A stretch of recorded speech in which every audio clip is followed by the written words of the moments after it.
c'est comme s'il y avait... C'est pas comme si, il n'y a qu'une substance. Mais vous pouvez vous aider à partir de l'imaginaire un petit peu, comme on le fait dans les exercices tantriques, notamment des textes comme le Vijnana Bhairava Tantra, où il y a 112 stances qui vous invitent à révéler votre vraie nature.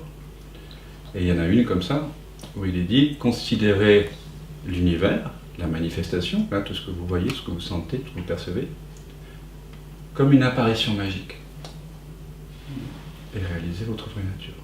Ça veut dire que tout ça, c'est comme un rêve. Et avec un claquement de doigts, ça disparaîtra, oui. Considérez l'univers, toute la manifestation, comme étant de la même substance.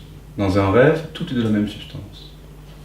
Vous qui semblez percevoir les personnages, votre propre personnage, celui que vous incarnez dans le rêve, les autres personnages, les décors de Potemkin du rêve, la situation, les émotions ressenties, tout ça sont de la même substance. La substance du rêveur. Donc considérez que tout ce que nous vivons là en ce moment, c'est comme un rêve. Nous sommes là dans un rêve.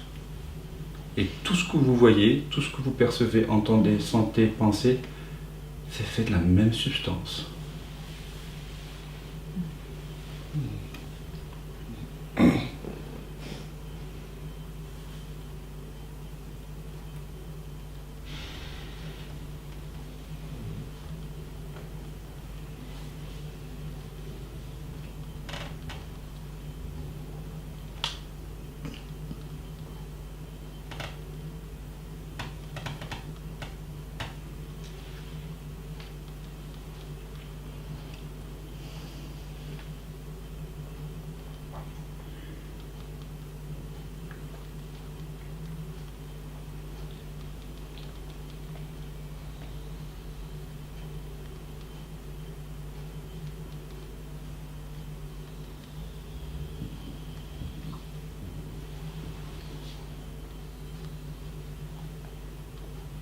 C'est la même conscience, c'est la même substance, c'est la même présence, la même lumière, le même silence. Vous pouvez mettre le mot dessus que vous voulez, ça n'a aucune importance. Mais, comme disait Einstein, tout l'univers est une condensation du même vide.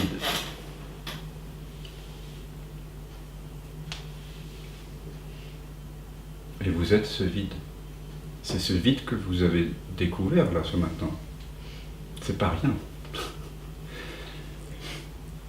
Tout émerge de ce vide et tout se résorbe dans ce vide. Donc à un moment donné, vous avez l'intuition que tout est composé de ce vide. En tout cas, ça ne coûte rien que d'imaginer que tout est illusoire, ou un rêve, ou une fantasmagorie, ou comme un hologramme.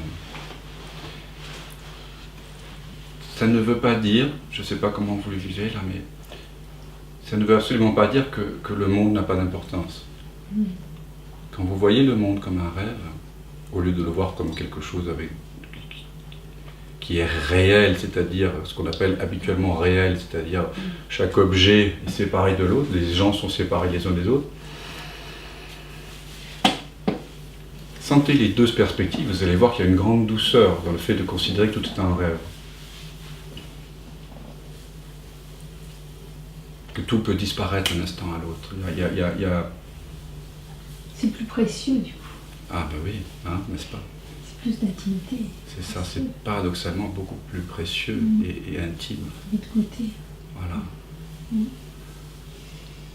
On sait qu'on ne va pas l'attraper, on ne va pas le comprendre, mais on peut pressentir qu'on l'est. Et cette intimité-là.